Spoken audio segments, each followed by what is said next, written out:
award-winning integration firm based in central London. Under his leadership, the company worked on projects across Europe for a high-profile clientele. He has been with CEDIA for 4 years and is currently based in Los Angeles. So Giles, thank you so much for being here today, and I hand the baton over to you. Thank you ever so much, Andrea. It's an absolute pleasure to be here today. And thank you ever so much to everyone who's joining today for this session on balancing technology and design. And yeah, as Andrea mentioned, most of my working life, I have been working with interior designers and architects, embracing, technology and trying to integrate technology into interiors. So this presentation is very, very close to my heart.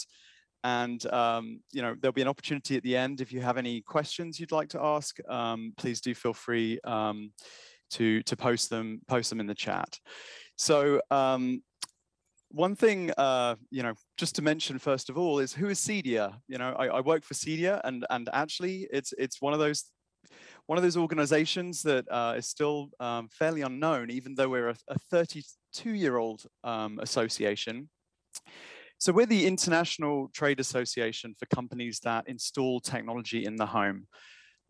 We have 3,700 members across the globe, which serves about 22,000 industry professionals. And what CEDIA members do is they integrate technology and work with designers, design professionals, home builders, remodelers to deliver technology solutions. So that's who CEDIA is. I'll provide a little bit more detail on how you can find an integrator as well later in the presentation.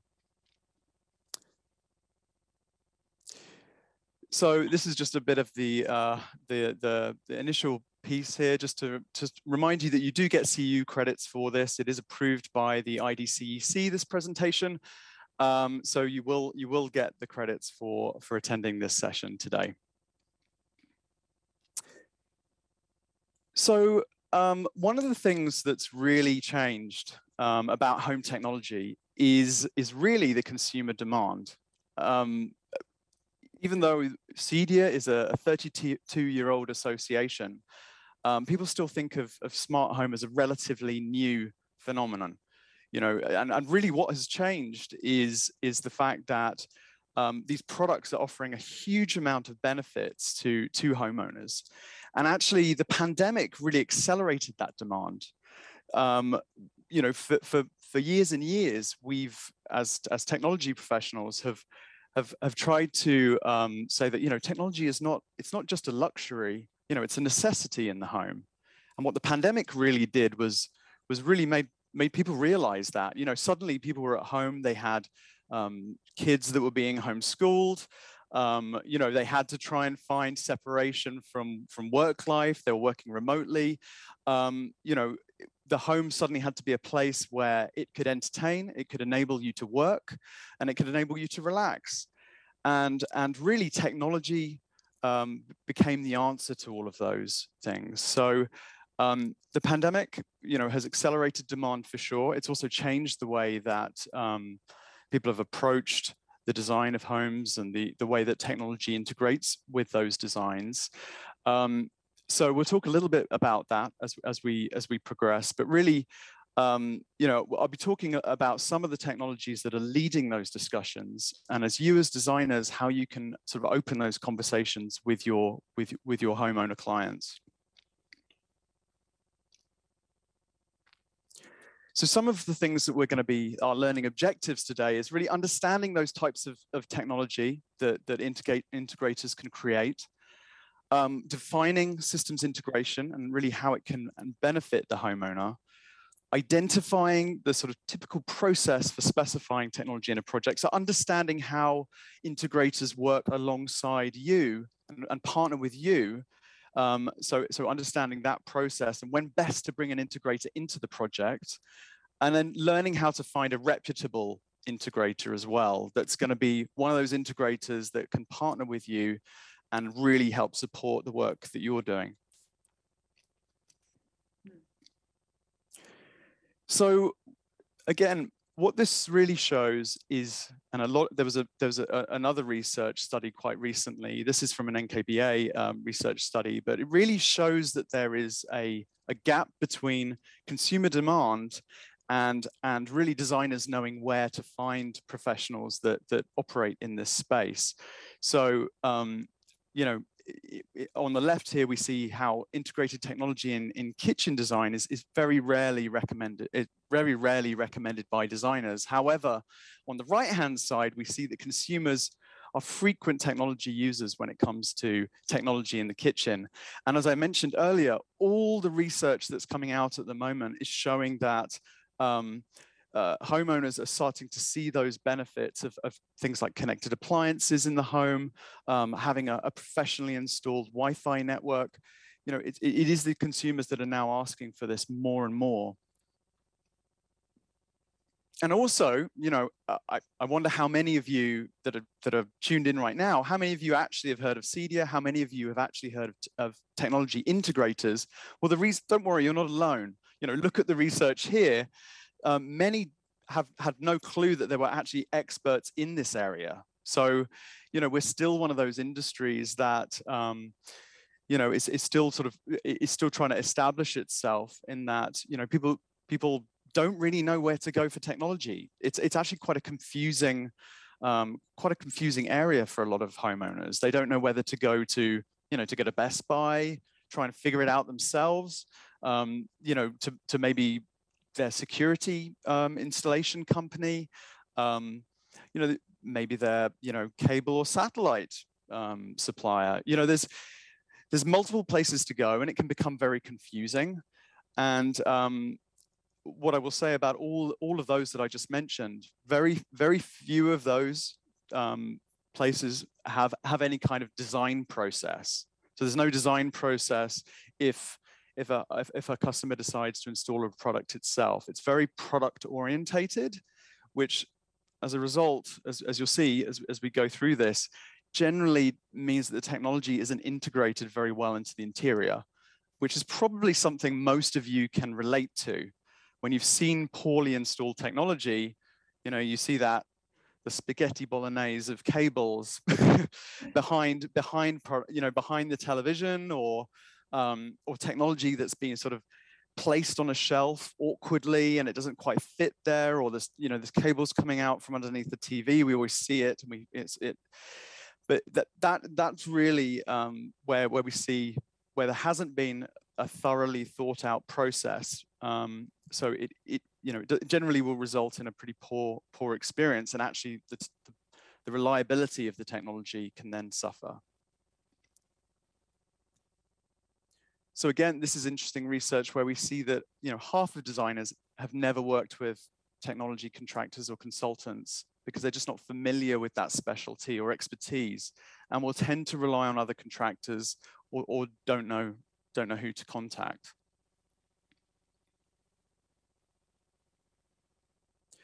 So one of the things we're just going to touch on a little bit now is some of these systems and technologies. Some of them, I think, you know, you'll be very well aware of, but some you may not have heard of.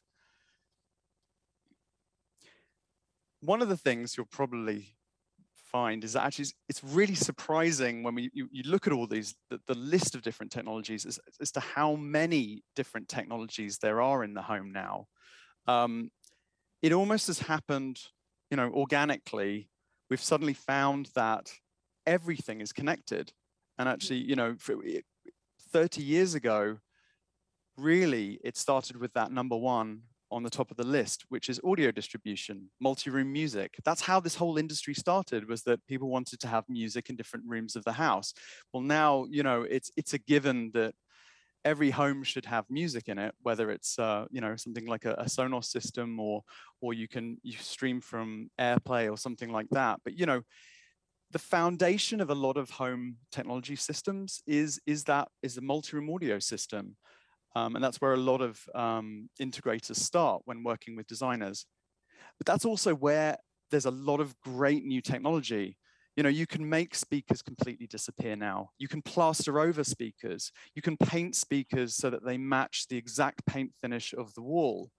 You can actually print over speakers so that they actually, if you were to put the speakers in a bookcase, it could look like a bookcase, or if you put it on a brick wall, it continues the brick pattern on the top of them. So you can have music outside. So when you're entertained, which is another big trend that we're seeing right now, is that there's, post-pandemic, is actually a lot of outdoor entertainment systems are being developed. So there's a lot of options when it comes to music, because it has been something that people have wanted for such a long time.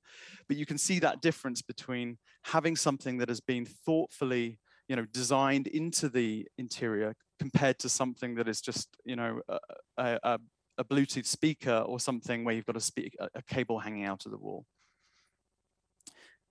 Video distribution doesn't sound very exciting, but this has changed a lot as well. Now there's a whole host of streaming services. Everyone has their favorite, or everyone has, like me, unfortunately, you have to subscribe to every single app now to be able to get everything that you want. But the TV has become that hub. Everyone has the expectation that they can stream to the TV that they have. And again, TV technology has really evolved as well. TVs are, often we've seen the, TVs that have glass that can become mirror TVs. So there's a lot of different approaches that can be taken with video distribution and televisions. Lighting is a huge growth area, and really this has come about with low voltage lighting. Lighting control allows for scene setting in different rooms, and really is one of those technologies that has to be really has to be designed into the property. You can do it later. There's always a technology that you can add after the project has been built, but lighting technology is one of those technologies where you really need to make the decision early on whether you want to include it. Home theaters, again, have gained in popularity. Home theaters and media rooms, media centers or streaming devices, automated shading treatments and windows. And as we go on, security, phone systems, actually, I should go back to security. Security is one of those areas, again, through the pandemic, is one of those consumer driving trends, is security. And actually, with these technologies, the reason why the consumers are starting to really show an interest in them is because it's really not just convenience, but it's actually there can be cost savings as well around these, energy and cost savings. So for lighting and for security, often having a smart security system can lower your insurance premiums as well. But equally, it can give you the ability to view your cameras. We've seen the Ring doorbells and things like that, but security systems are going through a change as well. Phone systems, we see less of these now, but often they're used in larger properties for paging or intercom throughout the house. Home gaming, golf simulators, pool and spa control, landscaping. So there's just this incredible range of technology, which often when people think of the work of what technology integrators do, they think immediately, oh, they're the AV guys. But you can see from this list, there's a huge amount to think about here, and there's only going to be more as everything becomes smarter and more connected. I was at a conference recently where a lot of white goods retailers attend, and all the large appliance retailers were there, and every single product was connected. The convenience of having, knowing when an oven may need its, element replacing or needs servicing, or, a washing machine that can automatically order your detergent when it's running out of detergent. So there's a lot of convenience features being built into these appliances. So you heard me speak about an integrator, a technology integrator. Well, what systems integration is basically bringing all of these technologies together. And that is really the genesis of what a home technology integrator does. And that's what I did for years and years. And that's what all of our members do and what they specialize in. And you know, why is that important? Well, probably to avoid something like this. And and you know, frankly, I've seen worse than this as well. And that's the scary thing, is that if you start to think about all of those things on the list that I just showed you, they all have separate controls. If they're all separate, then you start to end up with, you know, a wall that looks like this, which we call wall acne. And you know, this kind of reminds me of when you go to a hotel room and you don't know how to operate the technology in the hotel room, and you're jumping around trying to find out which light switch controls what thing. And you know, there's a certain point where you may have so many lights, so many different circuits of lighting, decorative lighting, and different, particularly in a kind of open plan kitchen, dining room space, where you have so many different light fixtures that actually it becomes totally impractical to use something like a switch like we're looking at right now. So, you know, this is something we're certainly trying to avoid with systems integration, where we have just one control. But the interesting thing really now is app acne.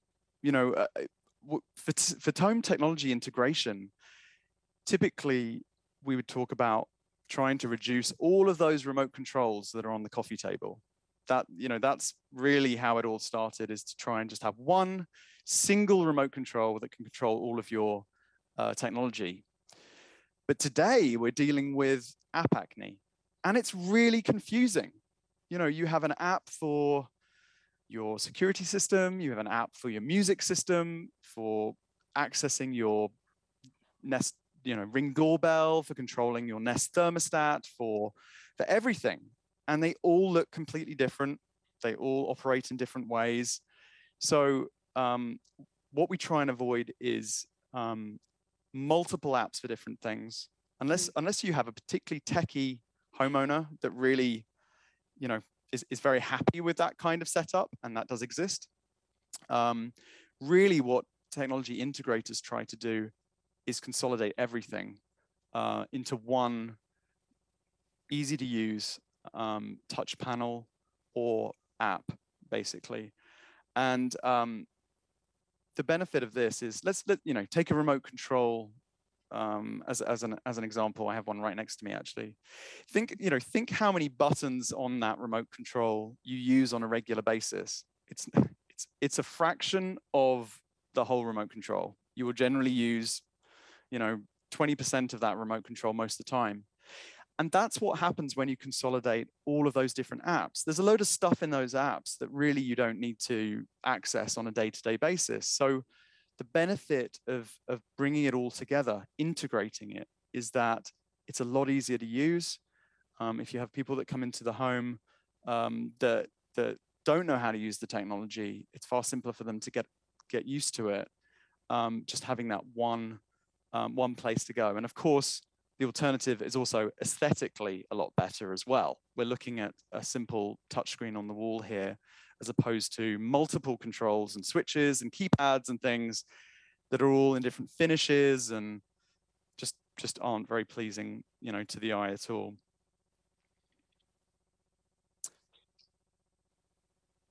So what I'm going to speak about a little bit now is really the three-pronged approach that integrators take when they're designing systems.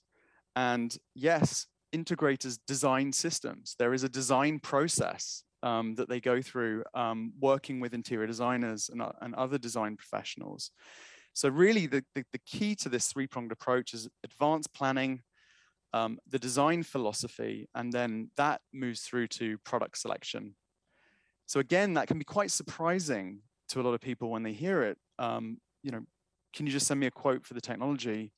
You expect to see a list of products, but actually there's a whole process that the integrators have to go through before they get to that place. You know, and really the best way to incorporate technology is to plan ahead and integrate it into the design and decor of the home right from the start.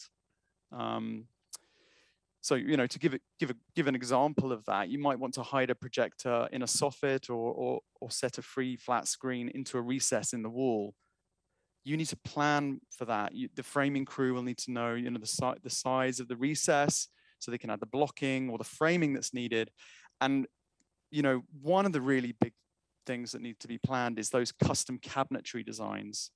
I mentioned right at the start of the spaghetti bolognese of cables behind all of the things that are put into cabinets. Well, this is one of those problems. If you don't think through and plan at the start the technology that's going to go into there, you end up with things that have been designed so that there's not sufficient cable access behind the products.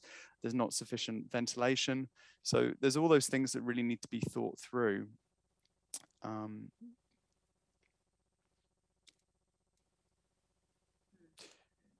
And so we have here some of our CEDIA member award-winning projects. And these are really projects where the technology integrator and designer has worked really well together, really cohesively. And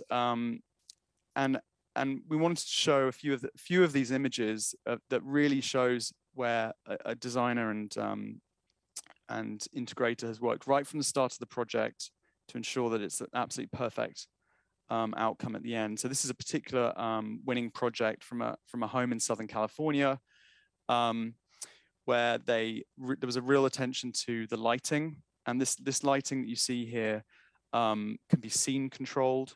So there's different scenes for different situations. So if they're entertaining, there can be an entertaining scene. There can be a night scene.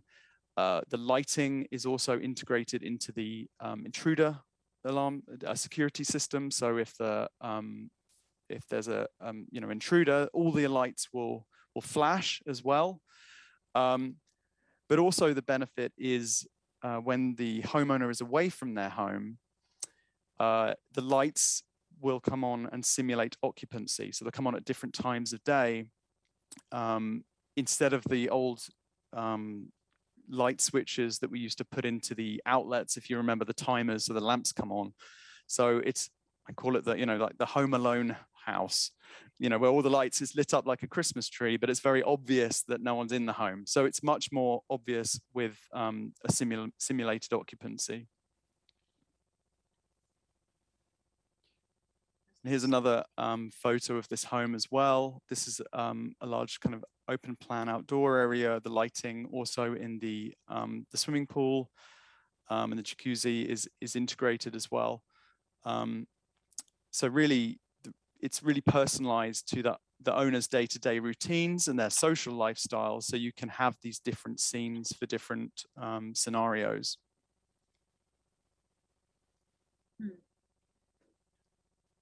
And then when we go into the home, the same project as from the previous couple of photos, this is where we have scenes that really bring in what's called a astronomical time clock. So what that means is that there's shading that triggers shades going up at sunset, down in the midday when the sun is its brightest, and then shades go up around sunset to really sort of showcase the view as well. So scenes can vary from dinner party, which would affect lots of rooms of music and lighting, to an everyday scene, which really creates the perfect mood for any night with the owners at home together. So that is part of integrating technology. It's creating the scenes. It's understanding the lifestyle of the homeowner. So when integrators start to have those conversations with homeowners, they'll want to know whether they're movie lovers, whether they're away from home quite a lot, whether there are any security concerns from the local area. That's nice. So the next phase a home technology professional will work through is designing the system, and we're going to show you this particular project and some of the design work that went into it, and the depth of the design process, how that will go. So this is another home. This is a 21,000 square foot home on a wooded acre, on 10 acres in the Midwest.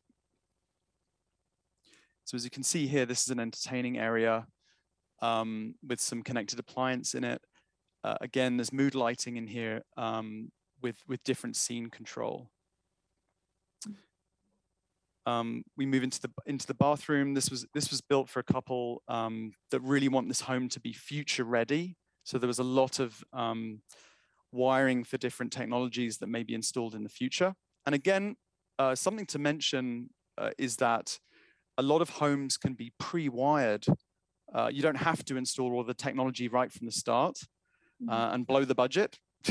You know, there's ways that you can thoughtfully prepare for any kind of technology upgrades that the homeowner may want in the future. And then here's one of the technologies that I mentioned earlier, which is a mirror TV. You can just see in the corner of the mirror there, which is a custom-built mirror with a slot for a TV built into it as well. And you can just see in the distance the touch screen that is on the wall that controls everything.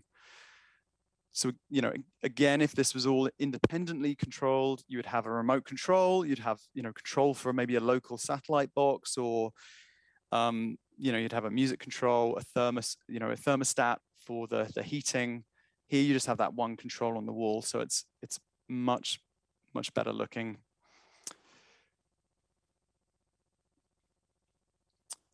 And here's another advantage of that room. A good integrator will always produce a lot of different drawings to really inform your designs and the work on site. And I'll show a few of those in just a moment.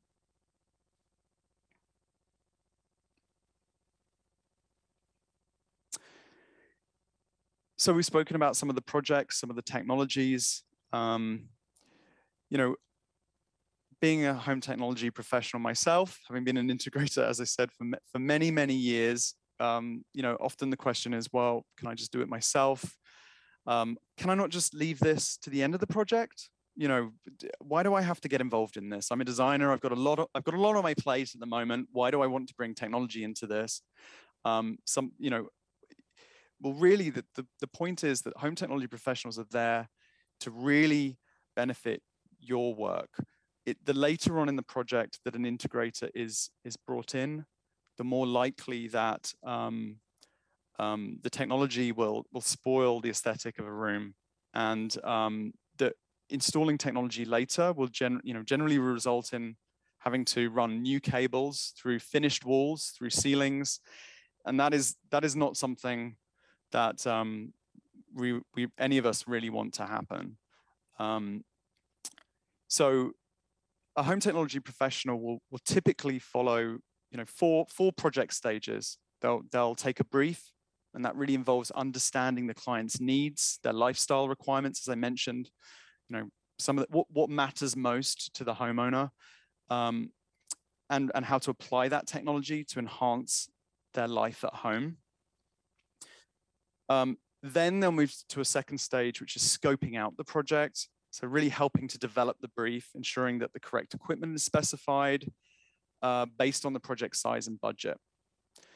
And you know, one of the things just to mention now as well is that a lot of integrators will be able to provide a budget right at the start before you have to contract with them. They'll give a good kind of good overview of the likely budget size for the particular project. And the great thing about technology is that as technology has become simpler to integrate, the actual cost of technology has come down as well. So, you know, technology, it used to be, as I said, the perception of it being a luxury to have technology like this, but it's become simpler to install. There's a lot more streaming devices now, so the cost of systems has come down quite considerably. There's always a design stage, so that's the coordination, development with others that are working on the project, whether that may be lighting designers, mechanical and electrical consultants. There's a whole range of different other designers that are on projects where there's technology that's installed, for example, you know, landscape architects. So I've worked with all of those different types of consultants, and you know, there's always, you're always having to consider their work as well and how the technology can be best utilized. And then finally, you move on to the product selection. So really, a lot of homeowners do have their own view of the technology they want. They'll have a particular, you know, idea around particular televisions they really like, or they'll be very, now as homeowners are becoming more aware of smart home technology, often they'll have a clearer understanding than they used to previously. And that's great, because integrators will be able to take that feedback on board and provide a solution that really matches that. Or if there are any concerns with product reliability from some of those things, we'll highlight that as well. So as you'll all be aware, as designers, taking a design brief, you know, understanding the deliverables and scope of the project, as I said, it can often be thought of as an afterthought, but it's really important that the right probing questions are asked at the start of a project to help make sure that informed decisions are made at the right time. And these are not the types of questions that you're probably used to. They're not questions like, how many zones of multi-room audio do you want, or how many TVs do you want? These are the questions, like I mentioned previously. It's more about the lifestyle of the homeowner and how the home is going to be used. Those are the types of questions that integrators will normally ask. And then the next step is the scoping step. What does your client need in their house? You know, from critical items like lighting, climate control, networking, which is such an essential technology now, like Wi-Fi networking, as I mentioned, during the pandemic, put enormous stress on home Wi-Fi networks. I think we can all relate to that. You know, we haven't used our homes like we've used them during the pandemic. You know, we put enormous, we really stress tested the technology that we all had. And the Wi-Fi network, a good quality Wi-Fi network, is now an essential part of any home. I would say it's as critical as plumbing, as critical as electricity.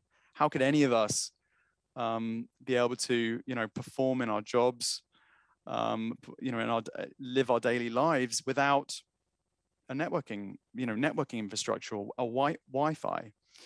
So, and that is something that really needs to be thought through, just that technology. You know, not all homes are built the same.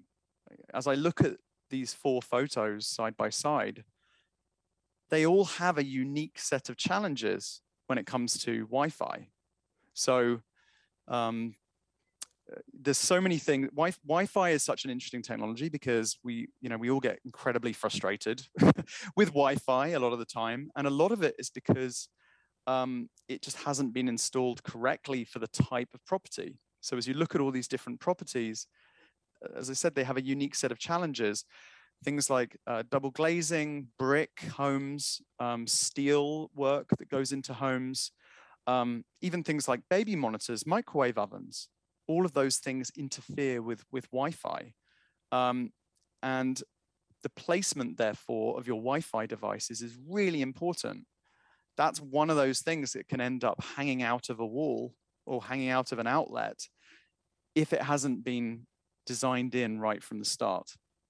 And a good integrator will do something called a Wi-Fi map, and will determine, knowing the construction of the property, where the best place is to put all of those Wi-Fi boosters, all of the access points, because it is so important that the home has consistent, reliable, and fast Wi-Fi throughout.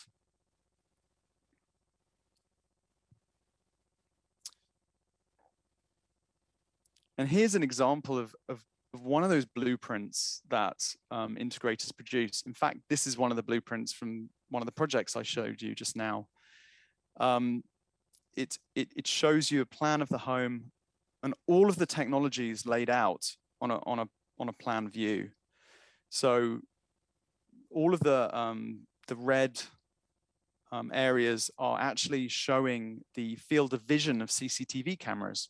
So they're all mapping out where, making sure that the CCTV cameras can pick up every single area outside the home, or the areas outside the home where it's really critical that the camera picks up any kind of intruder. And then as you look at the floor plan even more closely, you'll see there's in-ceiling speakers in there. There's some orange in-ceiling speakers. You'll see there's wiring to blinds, to window dressings, to touchscreen locations, to wireless, to Wi-Fi points. So this is, I'm sure as designers, as you're looking at this, you're thinking, well, wait a second, how's that going to align with my lighting plan? Well, how's that going to align with the furniture that's going into the home? And that's why it's so important that this process happens right at the start. It's because you don't want to have an in-ceiling speaker that's out of alignment with the lighting fixtures, or even worse, it's positioned exactly where the lighting fixture is meant to be. So really, this is the point of going through this process, is just to understand exactly what that end result is going to look like. It sort of opens up a lot of questions, and this whole process is a process I used to really enjoy, because this is where you're really starting to look at the different creative solutions that you can come up with for concealing technology as well, because this is where really you see where a ceiling could end up looking like a landing strip at an airport, and you don't really want that to be the result. So then also a lot of integrators will work to prepare elevation drawings as well. Again, laying out where the TV is, where the speakers in those rooms are as well. And this is from the bathroom photo that we saw. And I'm not trying to get too techie with this one, but I think it's important because this is a schematic or a network diagram.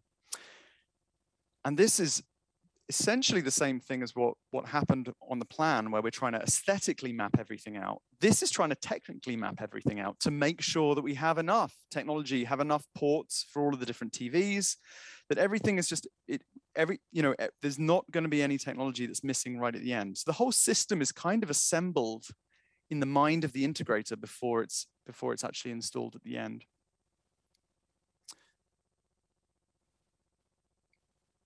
So integrators do know how to work with other trades.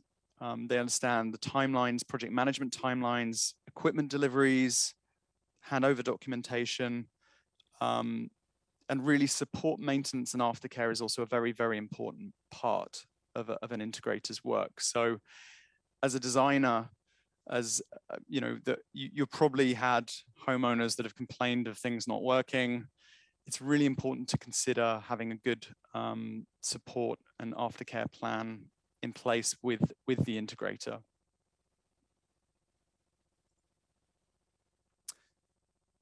Equipment racks, not the most exciting topic, but is probably one of the most important things to really plan ahead. And those of you that are watching that have experience will know why this is so important, because you'll have felt the heat, felt the heat coming out of one of these cupboards.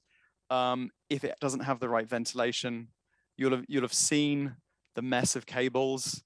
If it hasn't been thoughtfully, there's not the right depth, or it hasn't been properly mounted in an equipment rack. These racks are so important.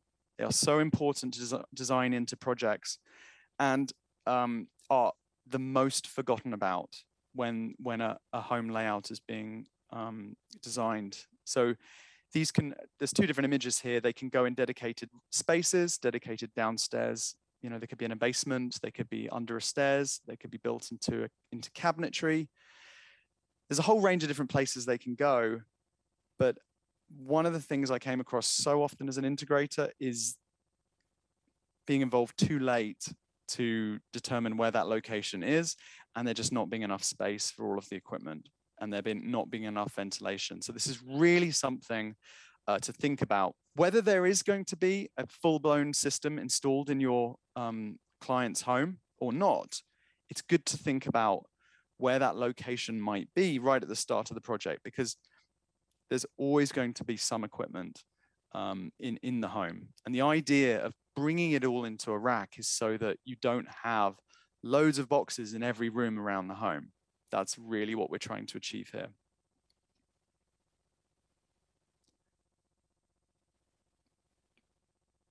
And then one of the things helpful probably for you guys to all understand it is the types of roles that exist within an integration firm. So they have sales team, system designers, they have CAD technicians, project managers, and then installation technicians and engineers and programmers, as well as maintenance and support managers as well.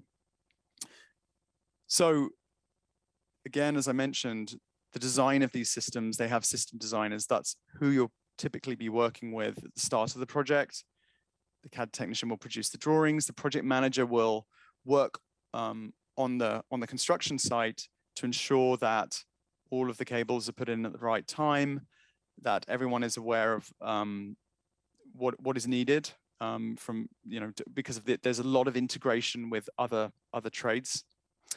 And then finally, the installation technician will come in and install the system. So when is the right time? And really, an integrator's work is very interesting. It really straddles the entire project from start to finish. It really is. Integrators have a very stressful job when it comes to the end of the project, because they're typically the last on site. They're normally there working actually hand in hand with the interior designer, or when the home is being furnished. And the reason is that TVs and projectors are sensitive to dust. So really, like furnishings, they can only go in right at the end of the project. So integrators are used to working in fully furnished homes, will be respectful of those homes as well. So they're not that they can work in a multitude of different environments. They can work on site, on a construction site, but can also work in a fully furnished home. And that relationship that an integrator has with the homeowner can often go further than the end of the project, because they'll be training the homeowner on how to use the system. If they want to upgrade anything in the future, they'll often come back in. So it's a very long span that an integrator is involved.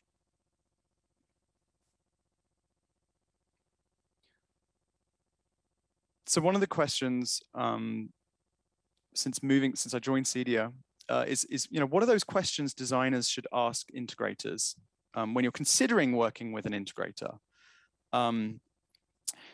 Well, what's really important is I personally think, is to ask for examples of their work.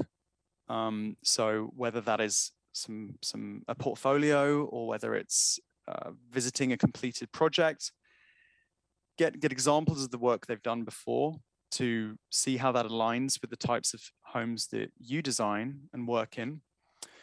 Ask for testimonials or references if you've not worked with an integrator before. I had clients that would often want to speak to other clients to really to really make sure that I worked very well with them and held their hand throughout the project. Ask the integrator about their discovery process with the homeowner. So this really gets a sense of whether this is a integrator that is in alignment with your design, your design process. Ask for examples of documentation. Ask for those budget examples as well, to make sure it's an integrator that is not, focused on a different area of the market. And their support and maintenance process, as I mentioned earlier, is really, really important as well. And then asking them what differentiates them from other integrators in the market is also, I think, a very good question. So those are some really good kind of first questions when you're looking at how to, engage with an integrator. A good place to start to find a technology integrator is the CEDIA website. We have a finder service there where you can search under zip code if you don't already sort of partner with an integrator. And then these are some of those questions that can be helpful. So just as a recap before we dive into some questions that some of you may have, really we've gone through some of the different systems and technologies that integrators can create. Some of those new technologies that are out there, that list that I showed you, we've defined systems integration, so understand what it means to bring all of that technology together into one app or touchscreen or very simple user interface, and how that really benefits the homeowner. Not having lots of different remote controls and lots of different switches and wall acne. Properly identify the typical process for specifying technology, that really it needs to happen as early on as possible in the design process.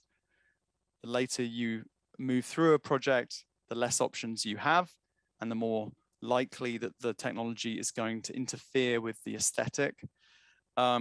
And we've spoken also about some of those really kind of critical things, like preparing about where the technology is going to be located, the equipment rack location, and learning how to find a reputable integrator and how to work with them. So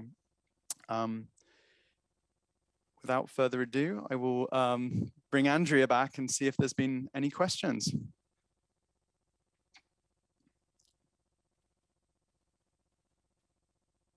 A great presentation, and I realize how woefully behind my own home is with technology. So I have spaghetti bolognese behind my TV also. So I think I need an integrator for sure.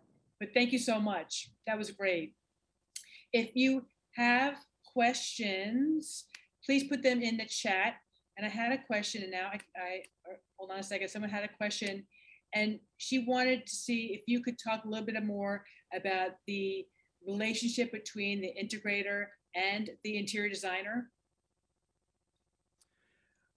So that relationship is really important. And when I was an integrator, that having I see it really as a partnership. And when I had my integration firm, would really work with an architect or a designer on multiple projects. The benefit of that is that you really start to almost like finish each other's sentences when you look at a plan of the home. You kind of understand each other's styles, particularly from an integrator's perspective. That's really important because designers prioritize different things, and as an integrator, understanding that really means that you can ensure that whatever solution you provide, whatever system is recommended for the homeowner, it really aligns with that. So a lot of designers will really like hiding every single TV in the home, for example, and an integrator may use a choice of different mechanisms to do that, whether it pops out of cabinetry or in ceilings. So that's just an example of how that can really benefit you. Or for example, you may have a designer that really prefers to have a particular type, a style of lighting keypad, for example. So yeah, so that relationship partnering is really the key here. You're looking at hopefully a relationship that will go beyond just one project, maybe to multiple projects. All right, that's great. And we have a few other questions. Here's a good one that I totally understand. How do you address client concerns that any smart item is a security risk? That's a good one. That's a really good one. And actually, so a lot of the research shows that is one of the number one concerns that actually homeowners have with smart home technology. The first thing really just to mention is that a lot of the systems that professional integrators will install are completely closed systems. So they don't enable any kind of outside party to be able to log into them. So that's the first thing. The second thing is integrators will always ensure that the network is extremely secure. So unlike when products are often installed but on their own, they'll use the default password or something like that, and that makes them extremely easy to connect to or hack into. So that's the second thing, is that integrators will always take care that those networks, the Wi-Fi network and the internal networks, are very, very secure. And then when it comes to privacy concerns, really I would say there's only so many products on the market where that is a potential issue.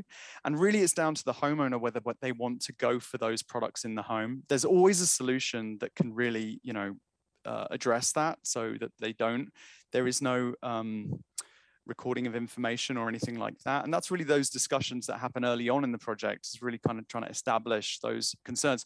Some homeowners are very happy having a voice product in their kitchen the whole time. We sort of got used to that. Others will not be so happy, that there is that kind of product, and there's always an alternative approach. There's always an alternative approach to something that's completely on the cloud, as opposed to something that is a little bit more locked down. So that's probably what I would say to that. Okay, wonderful.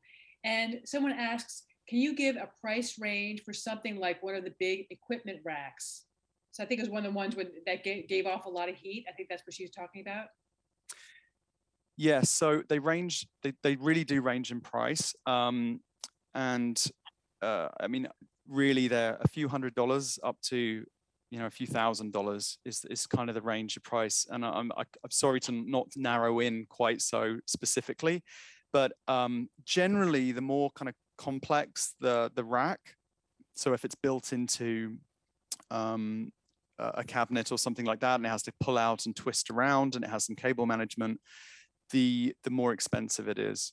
But there are small budget racks that are just a few $100s, which are perfect for most homes. Okay. And another question is, how do you help homeowners understand systems like Control4 that may be more valuable than piecing together Nest, Alexa, etc.? I don't know Control4, but maybe you do. I do. They're a big brand in our industry, and they are one of those brands that, as you saw earlier on in the presentation, where there is that just one touchscreen control for everything. Really, it's as I presented earlier on, it's drawing attention to the fact that yes, you can do everything separately, and I'm not ruling out completely that approach if you have a techie homeowner, as I mentioned, but it's really important to consider the technical competency of the entire family, maybe not just one person that's really good with technology within the home, because everyone has to use this home system. So really it's the simplicity of operating everything. You can have everything separate, or it's a lot more straightforward to have something that is unified around just one control. And that's really I would describe it as like a layer on top of all of those different technologies. So that's probably the way that I would go about describing it, and the app acne. Right. Okay, that's great.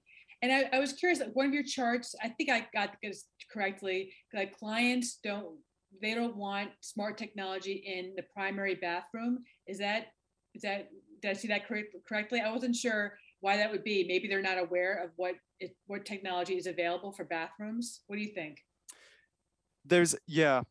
So the bathroom area has become one of those areas post-pandemic that has become more popular for technology, because and this is really becoming part of the wellness trend, the wellness technology trend, which includes air filtration, human-centric lighting, biophilic lighting.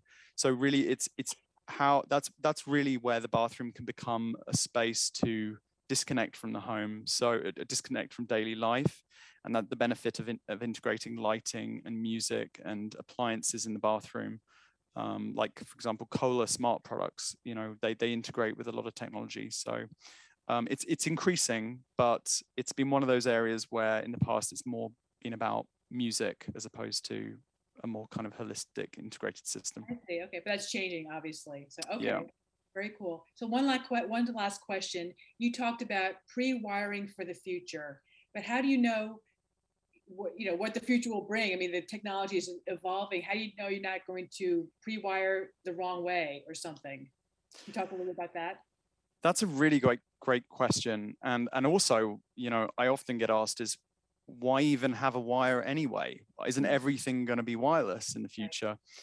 And firstly, we've, as I said earlier, we've all seen how wireless can be. We've all been frustrated with it. We all know it's a little bit unpredictable.